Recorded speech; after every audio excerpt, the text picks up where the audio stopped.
নাবালিকা স্কুল ছাত্রী। ইংরেজবাজার থানায় অভিযোগ দায়ের করা হলেও 1.5 মাস ধরে খোঁজাখুঁজির পরও এখনো পর্যন্ত কোনো হদিশ নেই নাবালিকার। এই ঘটনায় ব্যাপক চাঞ্চল্য ছড়িয়েছে এলাকায়। মালদার ইংরেজবাজার থেকে দিনের বেলায় রহস্যজনকভাবে নিখোঁজ একাদশ শ্রেণীর ছাত্রী। ইংরেজবাজার থানায় অভিযোগ দায়ের করেও 1.5 মাসে কোনো খোঁজ মেলেনি। পরিবারের অভিযোগ, নাবালিকাকে ঝাড়খণ্ডে তুলে নিয়ে যাওয়া হয়েছে। অসহায় পরিবার পুলিশের দৌড়ে দৌড়ে ঘুরে বেড়াচ্ছে মেয়েকে ফেরত পাওয়ার আশায়। পুলিশের ভূমিকা নিয়ে ক্ষোভ ও প্রশ্ন তুলেছেন পরিজনেরা।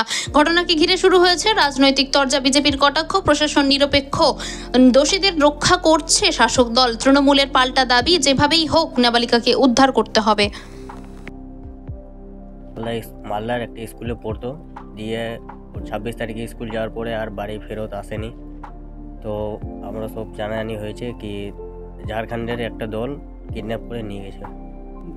এই তো মেয়েটা স্কুলে গেছিলো, স্কুল থেকে বাড়ি ফিরেনি, তার জন্যই আমাদের অভিযোগ। ওটাই জন্য আমরা গেছিলাম থানায়, আইসির কাছে যাচ্ছি, এসপির কাছে যাচ্ছি, তবুও আমার কাজ হচ্ছে না। এখন কি করব, ওটাই আপনাদের কাছেই। ওরা দলগুলো সব ঝাড়খণ্ড থেকে কিডন্যাপ করে নিয়ে গেছে আমার মেয়েকে। এটাই আমি চাইছি কি আমার মেয়েটাকে যেন পেয়ে যায়। আর